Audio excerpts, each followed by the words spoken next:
ಇಂಥವೆಲ್ಲ ನಿಮ್ಗೆ ಹಿಂದಿನ ನನ್ನ ನಂಬರ್ದಾಗ ಆಗ್ಯಾವ ಮಾಡ್ರಿ. ಮಾಡೋದಾತಂದ್ರೆ ನಾ ತಿಳಿಸ್ತನು, ಲಕ್ಷ ಕೊಟ್ಟು ನೋಡ್ರಿ. ಎಲ್ಲರೂ ಸರಿಯಾಗಿ ಕಾಳಜಿಪೂರ್ವಕ ನೋಡಬೇಕು. ಬಾಯಿಲಿಂದ ಉತ್ತರ ಇಡೋದನ್ನು ತೋರಿಸ್ತನು, ಲಕ್ಷ ಕೊಟ್ಟು ನೋಡ್ರಿ. ಆಯ್ತಾ? ಮಾಡೋದಾದಿಂದ ವಿಡಿಯೋದ ಕಡೆ ಲಕ್ಷ ಕೊಟ್ಟು ನೋಡ್ರಿ. ಇವೆಲ್ಲ ಏನಂದ್ರೆ ನಿಮ್ಗೆ ಅನುಕ್ಕ ನಂಬರ್ 1 ಇಂಥವೆಲ್ಲ ಗಣಿತಗಳು ಬಂದಾವ. ವೇಗವಾಗಿ ಹೆಂಗೆ ಮಾಡಬೇಕು ಅನ್ನೋದು ನಿಮಗೆ ನಾ ಹೇಳ್ತಾನೆ ನೋಡ್ರಿ. ಒಂದೇ ಸಜಾತಿ ಪದಗಳನ್ನು ಕೂಡಿಸೋದು, ಒಂದೇ ಅಂಕಿ. ಇದು 7 ಇದು 7 ಇದು 7 ಇದು 7 ಇದು 7 ಇದು 7 ಹಿಂಗಿದ್ದಾಗ ಹೆಂಗೆ ಮಾಡ್ಬೇಕಂದ್ರೆ 7 ಇಡ್ರಿ. ಅವು ಎಷ್ಟು ಗುಂಪವ ಎಣಿಸ್ರಿ ಮೊದಲು. 1 2 3 4 5 6. ಇದು ರಚನೆ.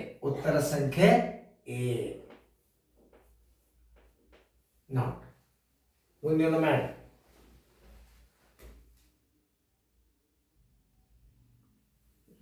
ಮುಂದಿನ ಮಾಡಿ. ಇಲ್ಲಿ ಇನ್ನೊಂದು 5ರಿಂದ ಭಾಗಾಕಾರ ಆಗ್ಬೇಕಾದ್ರೆ ಇದನ್ನ ಲೆಕ್ಕ ಬಾಗ್ಸೋದು ಕೂಡಬಾರ್ದು ನೀವು. ಇಲ್ಲಿ 0 ಬಂದುಬಿಟ್ರೆ ಇದು ಭಾಗ ಹೋಗ್ತದೆ. ಆ 0 ಬರೋ ಬದಲಾಗಿ ಎಷ್ಟು ಅಂಕಿ ಬಂದದ? 4 ಬಂದದ. ಅದೇ ಶೇಷ ಆಗ್ತದೆ. ಇವೆಲ್ಲ ಥಿಂಕಿಂಗ್ ಕ್ರಿಯೇಟಿವ್ ಮ್ಯಾಥಮೆಟಿಕ್ಸ್. ಇವು ಭಾಗಿಸ್ಕೋತ ಶೇಷ ಎಷ್ಟು ಅಂತ ಕೇಳ್ಕೊತ ಕೂತ್ರಿ ಅಂದ್ರೆ ಅಲ್ಲದು. ಇದನ್ನ ಹೆಂಗೆ ತಿಳ್ಕೊಬೇಕು ನೀವು? 40 80 ಬರಬೇಕಾಗಿತ್ತು, ಅದು 84 ಬಂದದು. ಅದಕ್ಕೆ 4 ಹೆಚ್ಚಿಗೆ ಬಂದ್ರೆ ಶೇಷ ಏನಾಗ್ತದೆ? ಏನೇ ಆಗಿಬಿಡ್ತದೆ. ಇಂಥವೆಲ್ಲ ಲೆಕ್ಕ ತಿಳ್ಕೊಬೇಕು ನೀವು. ಒಳಗೆ ಏನು ಮಾಡ್ತಾರೆ? ಇದು ನೋಡಿ, ಇಲ್ಲಿ 40 84 ಭಾಗಲೆ ನೋಡ್ರಿ 5.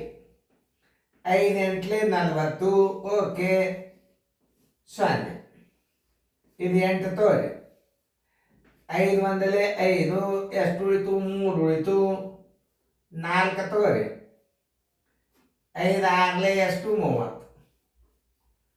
ಎಷ್ಟು ಉಳಿತು? 4 ಉಳಿತಿಲ್ಲ ನೋಡ್ರಿ. ಶೇಷ 4 ಉಳಿತು ನೋಡ್ರಿ. ಒಳಗೊಬ್ಬೊಬ್ಬರಿಗೆ ಶೇಷ ಅಂದ್ರೆ ಯಾವುದು ಅನ್ನೋದು ಗುರ್ತಿರಂಗಿಲ್ಲ. ಅದು ಹೇಳತ್ತಂದ ನಿಮಗೆ. ಈಗೆಲ್ಲ ಭಾಗಾಕಾರ ಲೆಕ್ಕ ಮಾಡ್ತಾರ. ಶೇಷ ಅಂದ್ರೆ ಯಾವ್ದು ಅನ್ನೋದೇ ಗುರ್ತಿರೋದಿಲ್ಲ ಅವ್ರಿಗೆ. ಶೇಷ ಎಷ್ಟು ಅಂತ ಕೇಳ್ತಾನೆ. ನಿಮ್ಮ ಲೆವೆಲ್ಗೆ ಗಣಿತಗಳನ್ನು ಕೇಳ್ತಿರ್ತಾನೆ. ಭಾಳ ಶಾಣೆ ಹುಡುಗರು ಏನು ಮಾಡ್ತಾವ? 0 ಬಂದರೆ 5ರಲ್ಲೇ ಭಾಗ ಹೋಗ್ತದೆ. ಆ 0 ಜಾಗದ 4 ಹೆಚ್ಚಿಗೆ ಬಂದದ. ಅದೇ ಉತ್ತರ ಏನಾಗ್ತದೆ? ಎ ಆಗಿಬಿಡ್ತದೆ ಅಂತ ಹಿಂಗೆ ಹಾಕಿಬಿಡ್ತಾರ. ಯಾರು ಥಿಂಕಿಂಗ್ ಪವರ್ ಇದ್ದು ಹುಡುಗರು. ಆಮೇಲೆ ಒಳಗೊಬ್ಬೊಬ್ರು ಭಾಗಾಕಾರ ಲೆಕ್ಕ ಮಾಡ್ತಾರ. ಶೇಷ ಯಾವ್ದು ಅನ್ನೋದು ಕನ್ಫ್ಯೂಸ್ ಇಟ್ಕೊಂಡು ಬಿಡ್ತಾರೆ. 816 ಇಟ್ಟಾರ. ನೋಡಿ, 814 ಹಾಕಿದ್ರೆ ರಾಂಗ್. ಭಾಜ್ಯ, ಭಾಜಕ, ಭಾಗಲಬ್ಧ, ಶೇಷ ಇವ್ರಿಗೆ ಗುರುತದನೋ ಇಲ್ಲೋ ಚೆಕ್ ಮಾಡ್ತಾರ. ಇಷ್ಟೇ, ಮತ್ತೊಂದೇನು ಇಲ್ಲ. 816 ಬಂದದ ಉತ್ತರ. ಆಮೇಲೆ 4 ಬಂದದ. ಇದ್ರಾಗ ಶೇಷ ಯಾವುದು ಅನ್ನೋದು ನಿಮ್ಗೆ ಗುರ್ತು ಹಿಡಿಬೇಕಾದ ಅದನೋ ಇಲ್ಲೋ. ಇವ್ರ ಭಾಜ್ಯದ ಬಗ್ಗೆ ಕಲ್ಪನಾ ಅದನೋ ಇಲ್ಲೋ, ಭಾಜಕದ ಬಗ್ಗೆ ಕಲ್ಪನಾ ಅದನೋ ಇಲ್ಲೋ, ಶೇಷದ ಬಗ್ಗೆ ಕಲ್ಪನಾ ಅದನೋ ಇಲ್ಲೋ ಅಂತ ಚೆಕ್ ಆಗ್ತಾವ. ಇಲ್ಲಿ ಸೂತ್ರ ಸರಿಯಾಗಿದೆ. ಯಾವುದೇ ಶೇಷ ಉಳಿಯತಕ್ಕಂಥ ಭಾಜ್ಯ. ಈ ಸೂತ್ರ ಹೆಂಗ ನೀವು ವಿಚಾರ ಮಾಡ್ಬೇಕಂದ್ರೆ ಎಲ್ಲದಕ್ಕೂ ಶೇಷ ಕೊಟ್ಟಾನ ಅಂತಂದ್ರೆ ಯಾವುದೇ ಒಂದು ಸಂಖ್ಯೆಯನ್ನು ಭಾಗಿಸಿದ್ರೆ ಶೇಷ ಉಳಿತದ. ಆ ಶೇಷ ಉಳಿತಿತ್ತು ಅಂದ್ರೆ ಆ ಭಾಜ್ಯವನ್ನು ಕಂಡುಹಿಡಿಬೇಕಾದ್ರೆ ಒಂದು ಸೂತ್ರದ ಹೆಂಗ? ಭಾಜ್ಯ ಬರೋಬರಿ ಭಾಜಕ